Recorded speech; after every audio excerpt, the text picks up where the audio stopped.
Hello students, antenna and microwave engineering की e learning series में आज का हमारा टॉपिक है स्काई वेव प्रोपागेशन। और स्काई वेव प्रोपागेशन को हम दो पार्ट में देखेंगे। तो आज के हमारे वीडियो लेक्चर का पार्ट है आयनोस्फीयर। इस वीडियो लेक्चर के learning outcome, upon completion of this lecture student will be able to understand the structure and formation of ionosphere. Ionosphere होता क्या है, आयनोस्फीयर बनता कैसा है और आयनोस्फीयर का स्ट्रक्चर किस टाइप का है, डिफरेंट लेयर्स किस टाइप से है और लेयर्स पे क्या इफ़ेक्ट होता है, वो हमारा एक लर्निंग आउटकम होगा। इसके अलावा हम देखेंगे आयनोस्फीयर पर सन की पोजीशन, या हम कहें कि दिन और रात का क्या इफ़ेक्ट पड़ता है, effect of day and night on ionosphere. Last outcome होगा हमारा आयनोस्फीयर का हमारे इलेक्ट्रॉनिक कम्युनिकेशन में क्या रोल है। तो this are the three learning outcome which will understand in this video lecture. जैसा कि हम जानते हैं, अगर हम air as a medium use करना चाहते हैं तो एयर में हमारा ईएम वेव प्रोपागेशन होता है। हमारा ट्रांसमीटर इलेक्ट्रॉनिक ट्रांसमीटर होता है, रिसीवर भी इलेक्ट्रॉनिक रिसीवर होता है, जिसमें सिग्नल इलेक्ट्रिकल सिग्नल होता है। पर हम एयर मीडियम यूज़ करना चाहते हैं तो हमें एंटीना की हेल्प से इलेक्ट्रिकल सिग्नल को ईएम वेव में और रिसीविंग साइड में ईएम वेव को हमें back to the electrical signal convert करना होता है। ट्रांसमिटिंग एंटीना से रिसीविंग एंटीना तक सिग्नल किस तरीके से प्रोपागेट होता है, उसी कॉन्सेप्ट को हम कहते हैं EM wave propagation. Last video lectures में हमने देखा था कि ईएम वेव प्रोपागेशन के बेसिकली तीन टाइप होते हैं: ground wave propagation, space wave propagation and sky wave propagation. किस टाइप का वेव प्रोपागेशन होगा वो डिपेंड करेगा हमारे सिग्नल की फ्रीक्वेंसी किस टाइप की है या क्या वैल्यूज़ की है, और हमारा एंटीना का डायरेक्शन किधर है। मीन्स हमारा सिग्नल का ट्रांसमिशन हॉरिजॉन्टल डायरेक्शन में है या स्काई के डायरेक्शन में है। बेस्ड ऑन हम कह सकते हैं कि ग्राउंड वेव प्रोपागेशन में हमारा सिग्नल की फ्रीक्वेंसी 3 मेगाहर्ट्ज़ से कम, या हम कहें कि मीडियम फ्रीक्वेंसीज या लो फ्रीक्वेंसीज जो होती है, तो हम प्रोपागेशन का तरीका हमारा ग्राउंड वेव प्रोपागेशन होता है, जिसमें हमारा ट्रांसमिटिंग एंटीना हॉरिजॉन्टल डायरेक्शन में सिग्नल को ट्रांसमिट करता है। स्पेस वेव प्रोपागेशन में भी सिग्नल हॉरिजॉन्टल डायरेक्शन में ट्रांसमिट करता है, पर स्पेस वेव प्रोपागेशन में हमारे सिग्नल की फ्रीक्वेंसी होती है मोर देन 30 मेगाहर्ट्ज़, जो कि ज़्यादातर हमारे प्रैक्टिकल एग्जाम्पल कम्युनिकेशन के इसी फ्रीक्वेंसी रेंज के लिए होते हैं, higher frequency range, for example VHF, UHF और माइक्रोवेव। इस तरह के सिग्नल फ्रीक्वेंसी का सिग्नल है और हमारा direction of propagation horizontal direction में है। मीन्स अगर एंटीना हॉरिजॉन्टल डायरेक्शन में सिग्नल को ट्रांसमिट करता है तो स्पेस वेव प्रोपागेशन होता है। इस दो तरह के वेव प्रोपागेशन को हम लास्ट वीडियो लेक्चर में हम डिटेल में समझ चुके हैं। उसमें हमने डिफरेंट कंडीशंस और किस तरीके से ग्राउंड वेव और स्पेस वेव प्रोपागेशन होता है वो हमने देखा था। Sky wave propagation basically high frequencies के लिए होता है। हाई फ्रिक्वेंसी मीन्स ऐसा सिग्नल जिसकी फ्रिक्वेंसी 3 मेगाहर्ट्ज़ से 30 मेगाहर्ट्ज़ के बीच में होता है। हाई फ्रिक्वेंसी को हम वेवलेंथ के टर्म में बात करें तो इसको शॉर्ट वेव बोलते हैं।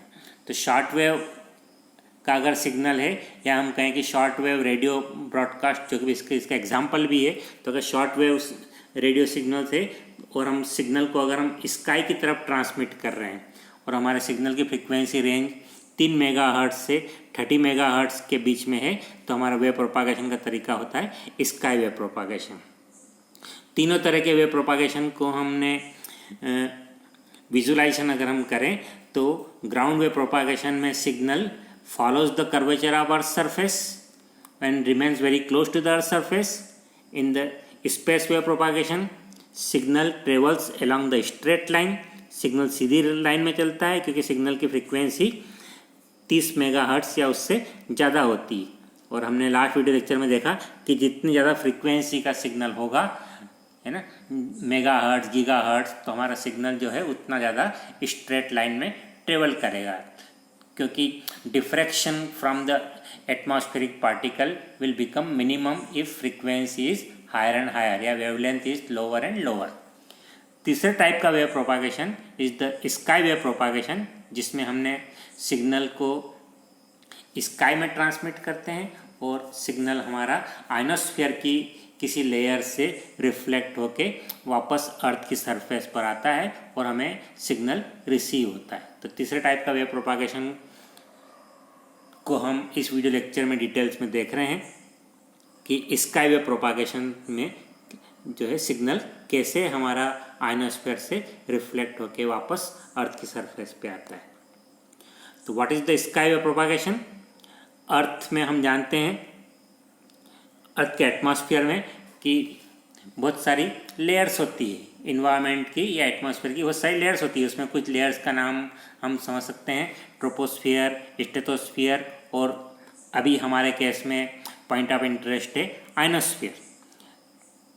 तो आयनोस्फीयर का यूज़ करके हम हमारे सिग्नल को अर्थ के किसी एक पॉइंट से अर्थ के किसी दूसरे पॉइंट तक हम सिग्नल को ट्रांसमिट कर सकते हैं। तो सपोज़ हमारा एक ट्रांसमिटिंग एंटीना है जो कि सिग्नल को स्काई की तरफ ट्रांसमिट कर रहा है। चूँकि हमारा एंटीना सिग्नल को स्प्रेड करता है, कितना भी डायरेक्शनल एंटीना हो, कुछ ना कुछ सिग्नल में स्प्रेडिंग होती है। तो सिग्नल को हम स्काई की तरफ ट्रांसमिट कर रहे हैं और हमारा सिग्नल स्प्रेड होता है, तो स्प्रेडेड सिग्नल और हमारा एंटीना का डायरेक्शन टुवर्ड द स्काई है, मीन्स हॉरिजॉन्टल की डायरेक्शन से कुछ एंगल बनाएंगे तो सिग्नल जाएगा आयनोस्फीयर की तरफ और आयनोस्फीयर उस सिग्नल को वापस रिफ्लेक्ट हमारा अर्थ की तरफ करेगा। तो अर्थ के किसी एक रीजन में हमारा सिग्नल जो है फॉल होगा और जितना एरिया जो स्काई वेव के से रिफ्लेक्टेड सिग्नल कवर करता है उसको बोलते हैं हम कवरेज एरिया। तो अगर अर्थ के किसी एक पॉइंट से हम सिग्नल को स्काई की तरफ ट्रांसमिट करें और स्काई मीन्स आयनोस्फीयर उस सिग्नल को कुछ कंडीशन में रिफ्लेक्ट करता है और वापस हमारा सिग्नल जो है अर्थ की तरफ या अर्थ के किसी पॉइंट पर या किसी एरिया में रिसीव होता है। तो इस तरह के वेव प्रोपागेशन को हम कहते हैं स्काई वेव प्रोपागेशन। आयनोस्फीयर में ऐसा क्या है कि वो हमारी इलेक्ट्रोमैग्नेटिक वेव को हम अगर उसकी तरफ डायरेक्शन में ट्रांसमिट करें तो कुछ कंडीशंस में, हम उस कंडीशंस को भी समझेंगे, कुछ कंडीशंस में हमारा सिग्नल जो है आयनोस्फीयर से रिफ्लेक्ट होके आ जाता है। तो यही हमारा इस वीडियो लेक्चर का बेसिक मोटिव है कि हमारा आयनोस्फीयर जो है किस टाइप से होता है, कैसे वो आयनोस्फीयर फॉर्म होता है और किस तरीके से हमारा आयनोस्फीयर का रोल रहेगा हमारे इलेक्ट्रॉनिक कम्युनिकेशन में। तो what is the ionosphere?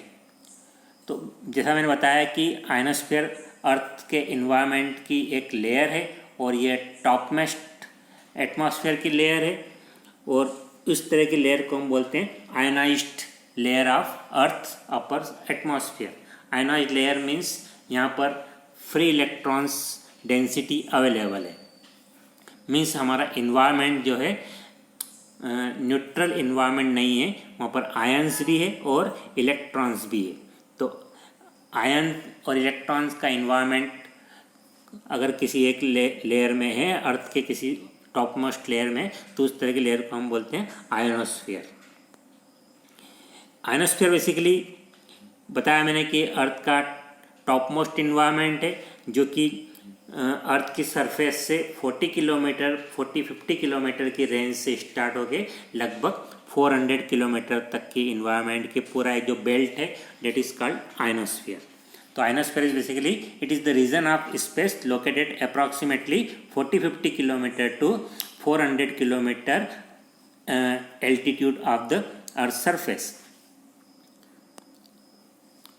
Ionosphere बनता कैसे है या आयनोस्फीयर का फॉर्म कैसे होता है, मीन्स कैसे हमें आयनाइज्ड इन्वायरमेंट मिलता है। अर्थ का टॉप मोस्ट इन्वायरमेंट आयनाइज्ड कैसे हो जाता है, कैसे वो आयन क्रिएट हो जाते हैं वहाँ पर और कैसे फ्री इलेक्ट्रॉन्स क्रिएट हो जाते हैं। तो हमारे अर्थ के इन्वायरमेंट में हम देखते हैं कि अर्थ को सबसे ज़्यादा एनर्जी का सोर्स जो है वो है सन। तो सन से हाई एनर्जी का रेडिएशन हमारी अर्थ की तरफ आता है। हाई एनर्जी का radiation means for example ultraviolet rays, X ray, gamma ray, cosmic रे, इस तरह का हाई एनर्जी रेडिएशन मोस्टली सन से या किसी दूसरे स्टार से भी, मोस्टली सन से ही आता है पर दूसरे स्टार से भी आ सकता है। तो सन या दूसरे स्टार से अगर हाई एनर्जी का रेडिएशन आता है तो अर्थ का हमारा टॉप मोस्ट इन्वायरमेंट जो कि 40-50 किलोमीटर से लेके 400 किलोमीटर नियर अबाउट है, तो वो टॉप मोस्ट इन्वायरमेंट में हम जानते हैं कि एयर के पार्टिकल्स होते हैं, डस्ट पार्टिकल्स होते हैं, ऑक्सीजन होता है, नाइट्रोजन होता है, मीन्स पार्टिकल्स होते हैं, इन्वायरमेंट के पार्टिकल्स होते हैं, एटम्स एंड मॉलिक्यूल्स होते हैं। तो वो एटम्स एंड मॉलिक्यूल्स या पार्टिकल जो कि नॉर्मली तो न्यूट्रल होते हैं, तो वो अगर सन से जो हाई एनर्जी का रेडिएशन आ रहा है, X ray, gamma ray, cosmic rays अगर आ रही है, तो उस हाई एनर्जी रेडिएशंस को एब्जॉर्ब कर देते हैं। तो एब्जॉर्ब करने से वो खुद को, अपने आप को आयनाइज्ड कर देते हैं। आयनाइज्ड कर देते हैं means upon absorption of high energy radiations, the atoms and molecules is divided into two parts, ions and electrons. Ions हम जानते हैं पॉजिटिव चार्ज पार्टिकल होता है और इलेक्ट्रॉन जो है नेगेटिव चार्ज पार्टिकल्स होता है। तो atmosphere particle absorb high energy radiations mainly from sun that generate free electron density to ionosphere. तो ये एब्जॉर्प्शन हमें क्या प्रोवाइड कराता है, उस जो इन्वायरमेंट है, अर्थ का इन्वायरमेंट, उसमें फ्री इलेक्ट्रॉन्स प्रोवाइड कराते हैं और उससे हमें क्या मिलता है, फ्री इलेक्ट्रॉन डेंसिटी मीन्स कितने पर मीटर क्यूब के जो है वॉल्यूम में कितने इलेक्ट्रॉन्स होते हैं, उनको हम बोलते हैं फ्री इलेक्ट्रॉन डेंसिटी। तो अगर सनलाइट या हाई एनर्जी रेडिएशन नहीं है तो हमारा अर्थ का इन्वायरमेंट जो है न्यूट्रल इन्वायरमेंट होगा, पर जैसे सनलाइट फॉल होती है तो हाई एनर्जी रेडिएशन सन से फॉल होता है तो वो फ्री इलेक्ट्रॉन्स क्रिएट करते हैं। तो इस कारण से ये इन्वायरमेंट हमारा या ये लेयर्स हमारी कहलाती है आयनोस्फीयर।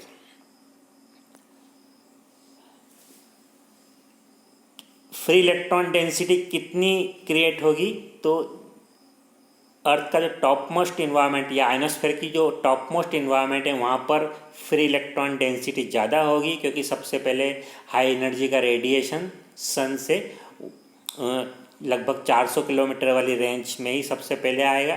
तो सबसे ज़्यादा आयोनाइजेशन उस लेयर पे क्रिएट होगा, है ना, या उस जगह पर क्रिएट होगा।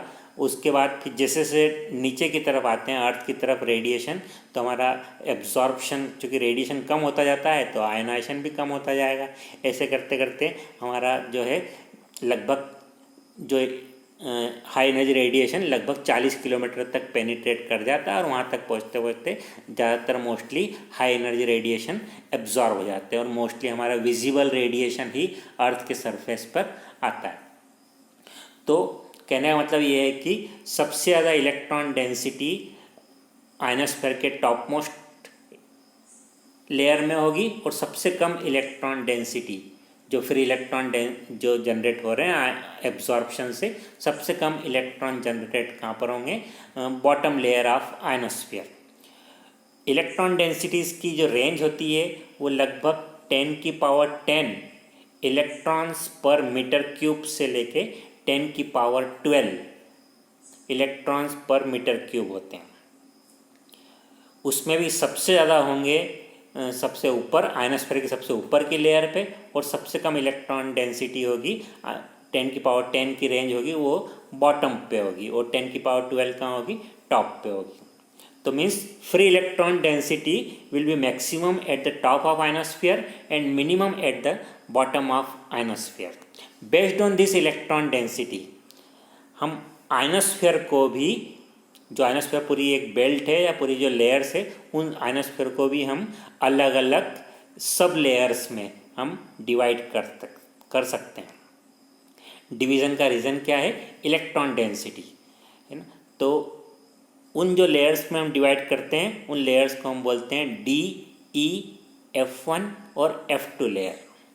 डी लेयर आयनोस्फीयर की सबसे बॉटम लेयर होगी, जहाँ पर इलेक्ट्रॉन डेंसिटी सबसे कम होगी, और F2 layer top most layer होगी जहाँ पर इलेक्ट्रॉन डेंसिटी सबसे ज़्यादा होगी। तो बेस्ड ऑन इलेक्ट्रॉन डेंसिटी के एक रेंज के अकॉर्डिंग हम जो है आयनोस्फीयर को डिफरेंट लेयर्स में हम डिवाइड कर सकते हैं, D, E, F1 और F2। D लेयर जो है वो अप्रॉक्सीमेटली 40-50 किलोमीटर पे होती है। मीन्स अर्थ से हमारा 40-50 किलोमीटर का जो एल्टीट्यूड है या हाइट है, वहाँ पर हमें मिलेगी D लेयर, जिसमें इलेक्ट्रॉन डेंसिटी सबसे कम होगी। Next layer is the E layer, जो कि लगभग 150 किलोमीटर पर होती है। इलेक्ट्रॉन डेंसिटी की एक रेंज को हम बोलेंगे E लेयर। तो उस रेंज में जो है उसमें E लेयर जो बनती है उसकी हाइट कितनी होगी, लगभग 150 किलोमीटर। F1 जो लेयर है, जो कि थर्ड लेयर है अर्थ की सरफेस से, वो लगभग होती है 250 किलोमीटर की हाइट पे। नियर अबाउट 250 किलोमीटर पे हमें मिलती है F1 लेयर। और टॉप मोस्ट लेयर जहाँ पर इलेक्ट्रॉन डेंसिटी सबसे ज़्यादा होती है, वो लगभग मिलती है हमें 400 किलोमीटर की रेंज में। यहाँ पर मैंने लगभग डिस्टेंस लिखी है। डिस्टेंस जो है कम ज़्यादा हो सकती है, एक अप्रॉक्सीमेटली रेंज है ये। तो हमें D लेयर मिलेगी 50 किलोमीटर की रेंज पे, E लेयर मिलेगी लगभग 150 किलोमीटर की रेंज पे अर्थ से एल्टीट्यूड पे। मतलब अर्थ से अगर हम वर्टिकल हाइट में हम मेजरमेंट लेंगे तो वो डिस्टेंस बता रहा हूँ। F1 लेयर 250 किलोमीटर पे और F2 लेयर अप्रॉक्सीमेटली 400 किलोमीटर पे मिलेगी। तो दीज आर द 4 लेयर्स जो कि आयनोस्फीयर को हम 4 लेयर्स में डिवाइड करते हैं इलेक्ट्रॉन डेंसिटी के डिवीजन की बेसिस पे या हाइट के डिवीजन की बेसिस पे। आयनोस्फीयर मोस्टली जो क्रिएट होता है वो सन से जो हाई एनर्जी रेडिएशंस आता है उसकी वजह से होता है ना। उसकी वजह से हमें ions means positively charge particle, जो यहाँ पे मैंने ब्लू कलर का डॉट बता रखा है, और इलेक्ट्रॉन जो कि नेगेटिवली चार्ज पार्टिकल होते हैं वो जनरेट होते हैं।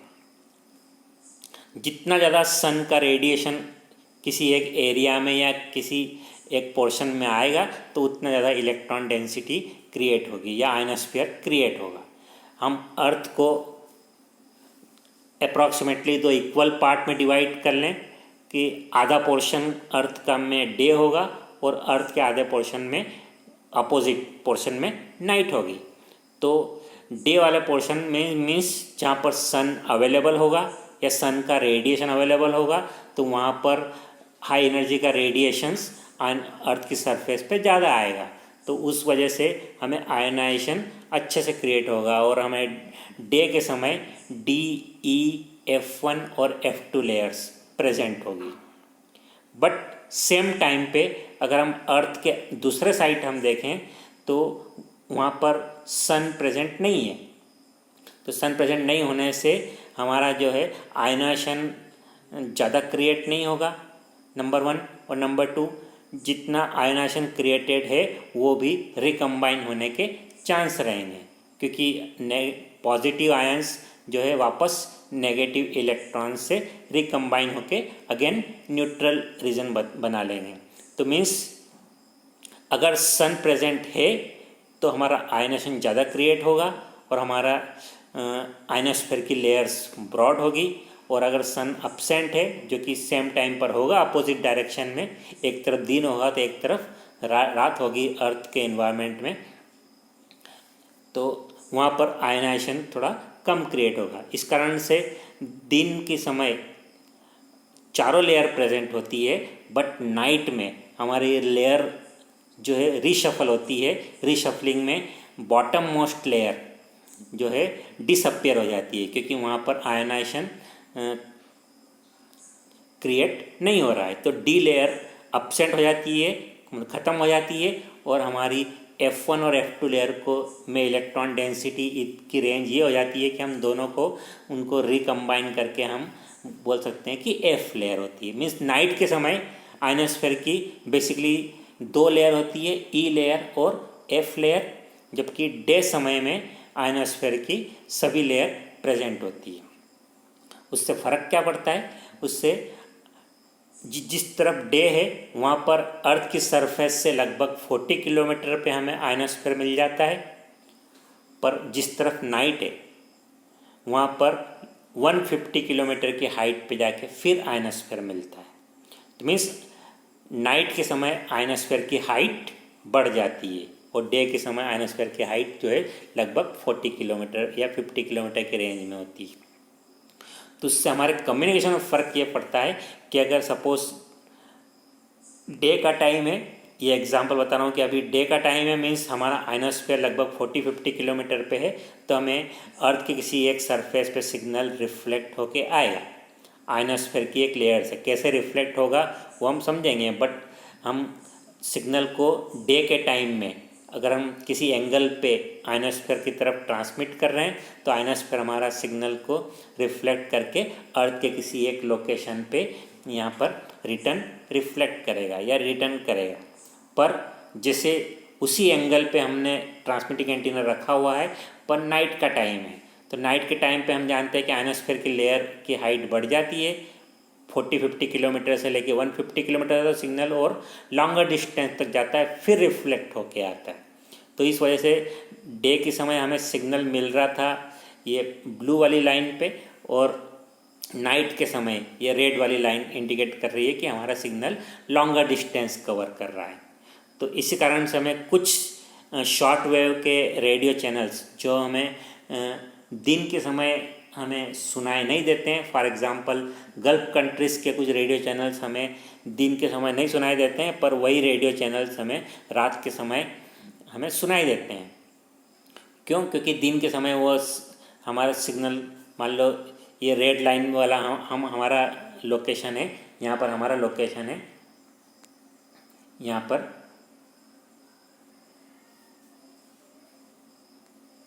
ये हमारा लोकेशन है। तो दिन के समय हमारा सिग्नल जो ट्रांसमिटिंग सिग्नल है वो यहाँ तक आएगा, पर जैसी नाइट हो जाती है तो वही सिग्नल उसी एंगल पे वही ट्रांसमिशन सिग्नल हमारा आयनोस्फीयर, चूँकि आयनोस्फीयर की हाइट बढ़ जाती है तो हमें सिग्नल लॉन्गर डिस्टेंस ट्रेवल करके हमारी इस लोकेशन पे सिग्नल हमें मिल जाता है। तो this what is the effect of day and night on our communication या शॉर्ट वेव रेडियो कम्युनिकेशन में।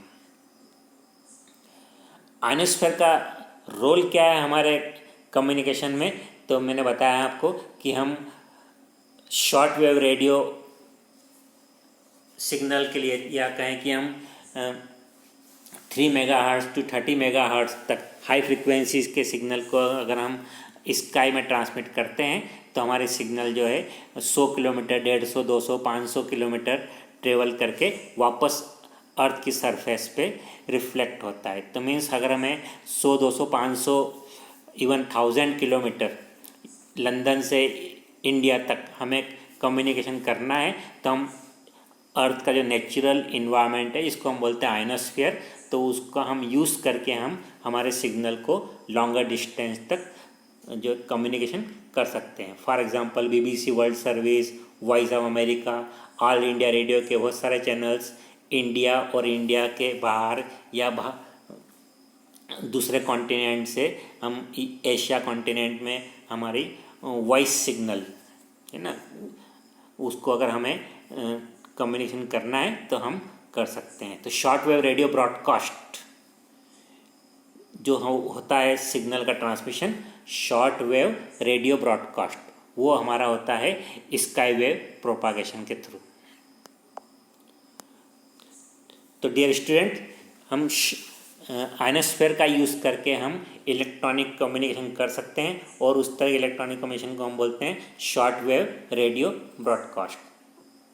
तो इस तरीके से हमने तीनों तरीके के वेव प्रोपागेशन को हमने समझा। शॉर्ट वेव प्रोपागेशन या कहें कि स्काई वेव प्रोपागेशन को हमें डिटेल में देखना है कि किस तरीके से। अभी तक हमने सिर्फ आयनोस्फीयर की स्टडी की है इस वीडियो लेक्चर में, पर हमें देखना है कि आयनोस्फीयर में ऐसा क्या होता है कि हमारा सिग्नल जो है आयनोस्फीयर की तरफ जाके सिग्नल रिफ्लेक्ट होता है। Means reflection and refraction of electromagnetic wave या कहेंगे सिग्नल फ्रॉम आयनोस्फीयर, वो हमें देखना है। और कौन कौन सी कंडीशंस में रिफ्लेक्ट होता है, कब रिफ्लेक्ट होगा, कब रिफ्लेक्ट नहीं होगा, इस तरह की कंडीशंस को हमें देखना है। तो नेक्स्ट क्लास में हम देखेंगे इस तरीके के conditions, means sky wave propagation में हम शॉर्ट वेव का प्रोपागेशन को हम आयनोस्फीयर की हेल्प से हम कैसे कर सकते हैं, वो हमें देखना है। आज के लेक्चर में हमने सिर्फ आयनोस्फीयर की स्टडी की कि आयनोस्फीयर होता क्या है, कैसे क्रिएट होता है, दिन और रात का इसमें क्या इफेक्ट पड़ता है। आज के वीडियो लेक्चर की से हमें आपको एक असाइनमेंट कंप्लीट करना है। वीडियो लेक्चर 4 है ये। वीडियो लेक्चर 4 का असाइनमेंट आप नोट कीजिए और एज यूजुअल हमारी जो गिवन कंडीशंस में आप मुझे सबमिट कीजिए। तो क्वेश्चन नंबर 1 नोट कीजिए। वीडियो लेक्चर 4 का question number 1, which layer of ionosphere are present in midnight. मध्य रात्रि में हमारा कौन कौन सी आयनोस्फीयर की लेयर्स प्रेजेंट होगी। Question number 2, right name of layers formed in full day time with their typical altitude. Full day के समय कौन कौन सी लेयर बनती है और उनकी हाइट, एल्टीट्यूड मीन्स अर्थ की सरफेस से उनकी वर्टिकल हाइट क्या क्या होगी। तीसरा question, make a diagram that indicates short wave signal covers longer distance in night time. आपको एक ऐसा डायग्राम बनाना है जो बताएगा कि अगर नाइट का समय है तो हमारा सिग्नल डे के समय के कंपैरिजन में ज़्यादा डिस्टेंस कवर करेगा। तो D students, hope you understand the formation and structure of ionosphere with this lecture, and initially you understand ki how ionosphere is useful in our electronic communication system. So thank you.